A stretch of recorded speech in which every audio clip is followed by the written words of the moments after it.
Assalamualaikum warahmatullahi wabarakatuh. Alhamdulillah kembali kita berjumpa lagi pada hari ini ya para pemirsa, kita akan membahas tentang Islam menjaga alam semesta. Seperti hanya agama-agama lain juga, saya kira menganjurkan kita bersahabat dengan alam semesta. Ya, apakah itu agama Buddha, agama Hindu, agama Nasrani, Yahudi, semua agama besar itu menganjurkan kita itu untuk menjaga, memelihara alam semesta, apalagi Islam. Ya, kalau dalam Islam itu luar biasa banyak sekali ayatnya yang memberikan warning jangan main-main dengan alam semesta ini. Dhaharal fasadu fil barri wal bahri bima kasabat aydin nas. Rusak kerusakan di darat dan di laut itu karena ulah tangan-tangan jahil manusia. Maka itu bagaimana kita melembutkan jiwa kita, maka Ramadan hadir untuk menjinakkan jiwa yang liar kita, pikiran yang nakal, kemudian juga hati yang kasar, pribadi perlakuan yang instabil, yang teralienasi dengan berbagai macam kepentingan. Maka pada saat ini izinkan saya secara khusus kita akan mengkaji bersama ya, bagaimana Islam itu menganjurkan untuk kita merawat alam semesta ini. Ya, alam semesta atau biasa disebut makrokosmos ini sebetulnya itu kita punya relasi yang sangat dekat. Kalau makrokosmos ini alam semesta itu, maka kita ini adalah mikrokosmos. Makrokosmos itu harus paralel, simetris. Perilaku mikrokosmos itu menentukan makrokosmos dan perilaku makrokosmos menentukan mikrokosmos. Apa contohnya? Nah, kita sebagai manusia mikrokosmos ini, kalau kita melakukan pembakaran hutan, kemudian emisi karbon yang tak terkontrol, itu akan menimbulkan pemanasan global. Kalau terjadi pemanasan global, maka itu gunung salju yang ada di kutub utara dan kutub selatan itu akan mencair, dan kalau itu mencair maka nanti air laut akan naik bertambah 2 meter. Kalau 2 meter bertambah, Jakarta akan hilang. Kalau nggak hilang, tinggal sedikit yang muncul di situ itu. Nah, karena itu mari kita merawat alam semesta ini, yang tidak lain adalah merawat hidup kita sendiri. Semakin kasar kita memperlakukan alam semesta, semakin banyak risiko yang akan terumpam balik dengan diri kita sendiri. Ya, itulah sebabnya di dalam Al-Quran itu banyak sekali yang meminta kita itu untuk mengendalikan diri. Wala tusrifu, jangan melampaui batas. Ya.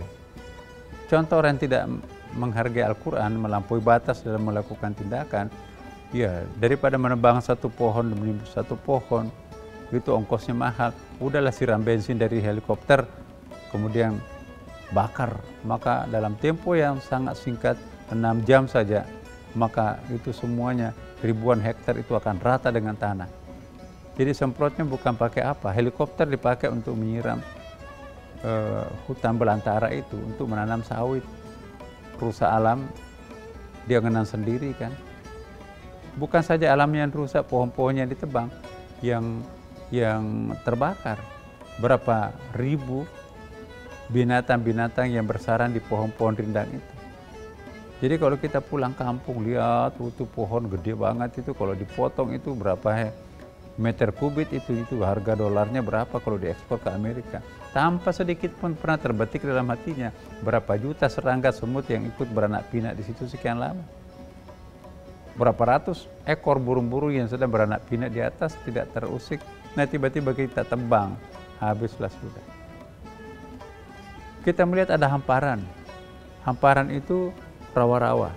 Oh, ini kalau kita tebang, ini kalau kita timbun, Masya Allah. Ini berapa kapling ini? Satu kapling itu harganya berapa miliar itu.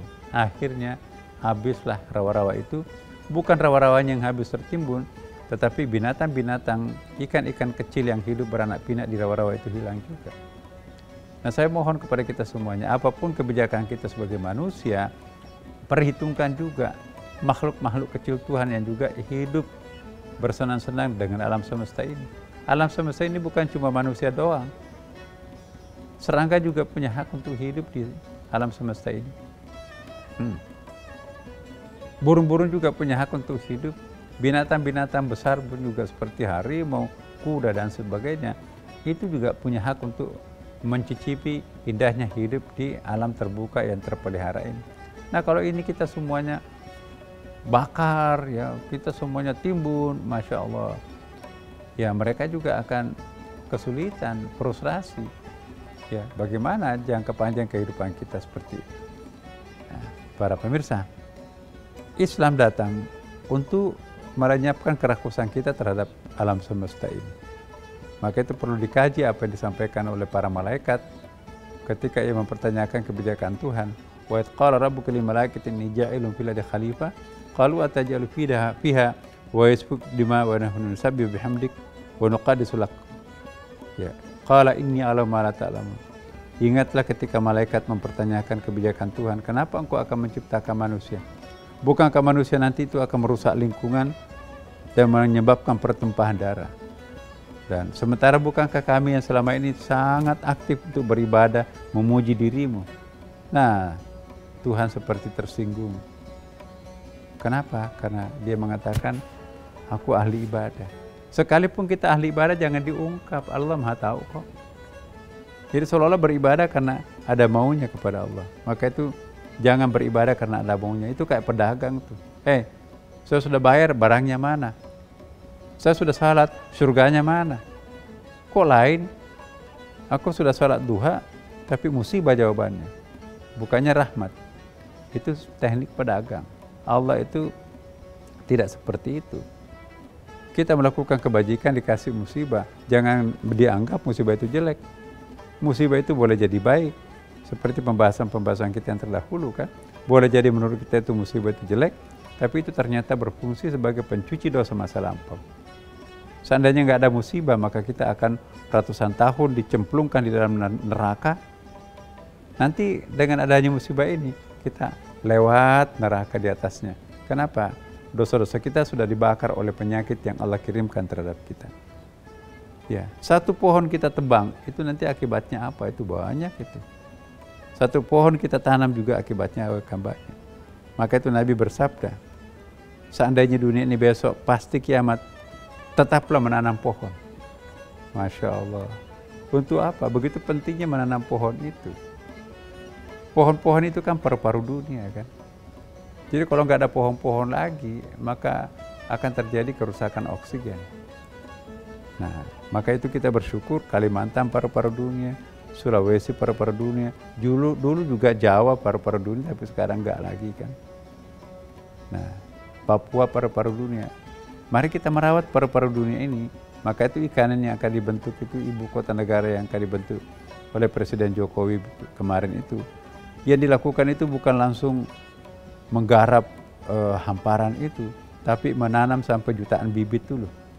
Jadi sebelum menebang pohon apapun, maka pembibitannya sudah siap sampai jutaan pohon.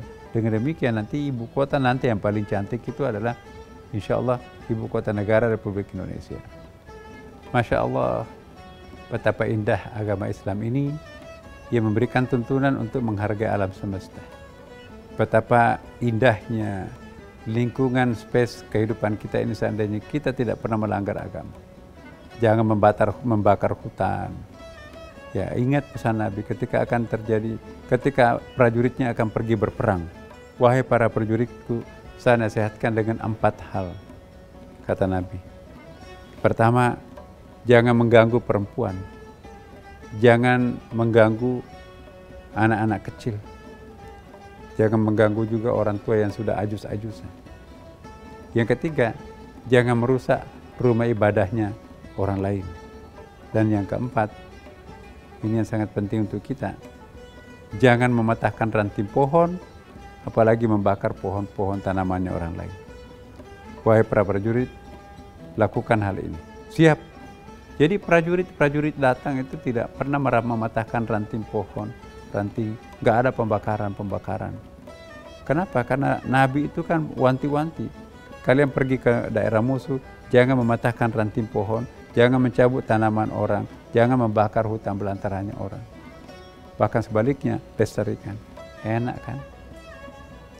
Nah. Menanam rumput itu kan sedekah. Kita menanam rumput, tiba-tiba kambing tetangga makan. Jangan marah-marah. Itu sedekah. Rumput atau kembang yang dimakan kambing tetangga, itu sedekah kita buat kambing itu. Pahalanya besar loh bulan Ramadan. Tantangan yang paling berat sekarang ini melestarikan lingkungan alam semesta ini. Mau nggak kita sambil rekreasi di pantai, tapi kita bersihkan pantai itu dari botol-botol plastik. Kalau kita nggak bisa membersihkan sampah-sampah plastik di pantai, minimum kita jangan membuang sampah kita di pantai itu sendiri, ya kan? Kalau kita tidak melakukan sesuatu apapun untuk perbaikan lingkungan, minimal jangan merusak lingkungan kita, ya kan? Itu sangat bagus. Jangan dikira dapat pahala itu kalau membantu orang, membantu binatang, membantu burung, itu juga masuk surga kita. Menyehatkan alam itu sama dengan menyehatkan anak manusia. Merusak alam sama dengan merusak anak manusia itu sendiri. Jika kita ingin melestarikan umat manusia, maka kita mari melestarikan juga alam semesta. Ya, jangan melakukan penggundulan hutan. Ya, ada hadis Nabi kan, la yubalu fil ma'il jari, jangan buang kotoran pada air yang mengalir. Artinya apa? Jangan menjadikan sungai itu sebagai tong sampah umum. Ya, jangan jadikan WC umum. Selama ini kan sungai paling panjang kita itu di Jawa atau di luar Jawa juga sama. Ya, sungai-sungai besar itu WC umum, sungai-sungai besar itu ya apalagi sumur mandi lah.